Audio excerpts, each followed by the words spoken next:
The elevator doors glided open with their familiar metallic hum, a sound that echoed through the sleek corporate tower. Elizabeth Grant, a formidable CEO commanding the city's business elite, stepped inside, her leather briefcase gripped tightly. In her hand, her morning was a whirlwind of routine chaos, meetings piled one atop another, urgent calls that brooked no delay, and investors pressing for ever greater returns with relentless fervor. Yet this elevator journey was destined to be anything but ordinary, a moment that would shift her perspective in ways she never anticipated. As the polished doors began their slow descent to close, a young boy, breathless and clumsy, darted. Inside, his small frame nearly toppling over untied shoelaces, his tiny hand clung to the frayed, faded sleeve of his father's uniform, the night cleaner who toiled in the building's shadows, a man Elizabeth had scarcely noticed in her daily rush. The boy's wide, nervous eyes locked onto her, recognizing the powerful figure standing mere feet away in her tailored suit. He leaned toward his father, whispering something urgent, his voice barely audible over the hum of the elevator. Then, to Elizabeth's astonishment, the boy turned, fixed his gaze on her, and declared with surprising firmness, "Please, be quiet." A heavy silence blanketed the small space. Elizabeth blinked, caught off guard by the sheer audacity of his words. "Pardon me," she asked, her tone a mix of indignation and curiosity, her brow furrowing as she studied the child. But the boy only shook his head, pressing a small finger to his lips in a gesture of quiet urgency. His father's face flushed crimson with embarrassment, his eyes darting nervously. "I'm so sorry, Mom," he stammered, his voice trembling, with apology. "Please forgive him. He didn't mean to offend." The boy tugged insistently at his father's sleeve, his voice soft but resolute. "Dad, no, she mustn't speak. Please." The air thickened with tension, an unspoken weight settling over them. Elizabeth's instinct, honed by years of commanding boardrooms, was to demand an explanation, to assert control over this strange moment. Yet something in the boy's desperate, pleading eyes, a raw, unspoken fear, made her pause. For the first time in years, she held her tongue, choosing silence over authority. The elevator crept upward, its slow ascent marked by the quiet ticking of floor numbers. The boy, Tommy, stood rigid, his gaze fixed on Elizabeth as if anticipating some critical moment. Floor after floor passed in uneasy quiet.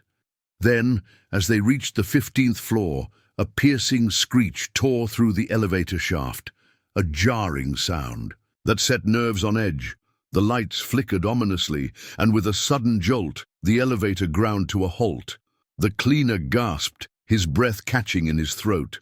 Elizabeth's hand shot to the railing, her heart pounding as the small space seemed to close in. Tommy, however, closed his eyes, his small voice barely a whisper.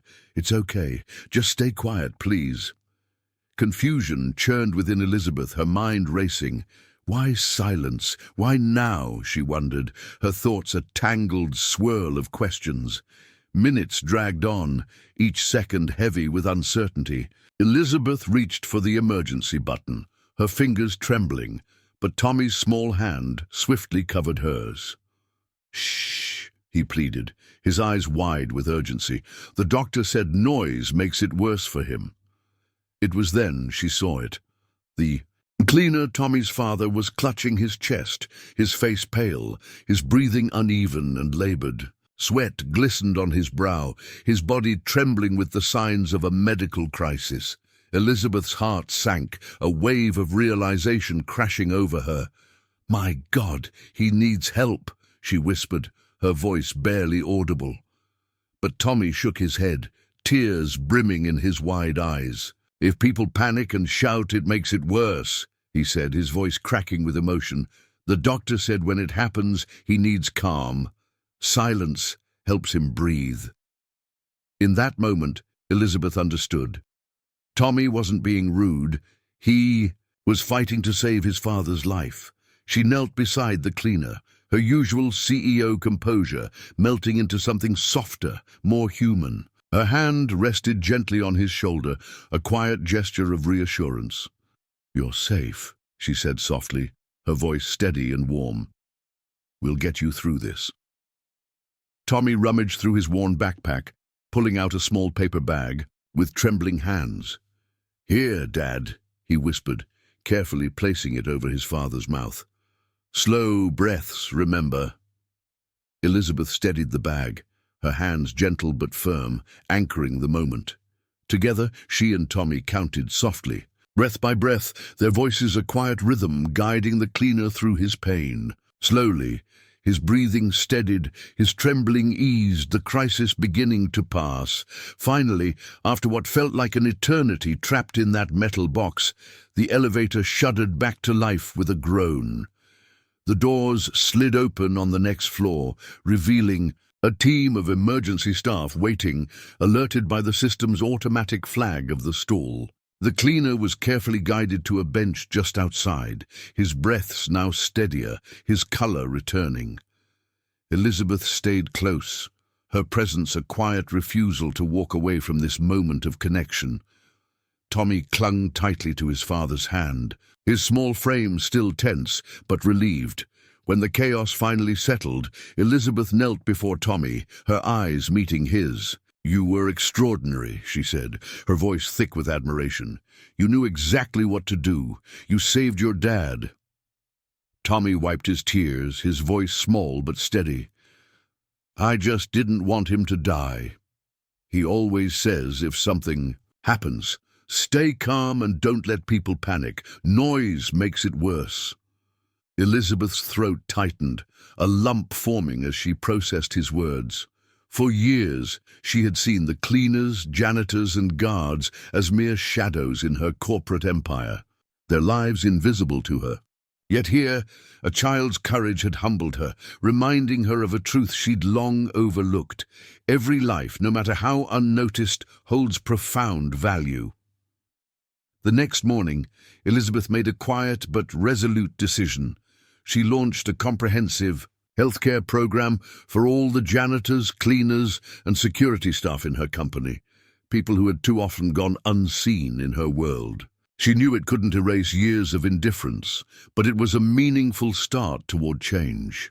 Weeks later, she visited the cleaner and Tommy in their modest home. The man stood taller, his health restored, gratitude shining in his eyes like a beacon. Tommy ran to Elizabeth, wrapping his arms around her in a spontaneous hug. "Thank you for listening," he said, his voice filled with warmth. Elizabeth smiled, her heart full. "No, thank you, Tommy. You taught me that the greatest lessons don't come from boardrooms, but from courage and love." As she walked back to her office, her steps lighter, she realized a single whispered plea, "Be quiet," had resonated. Louder than all her business deals and corporate speeches, the message was undeniable. True leadership isn't rooted in power or wealth, but in compassion, humility, and recognizing the humanity in everyone.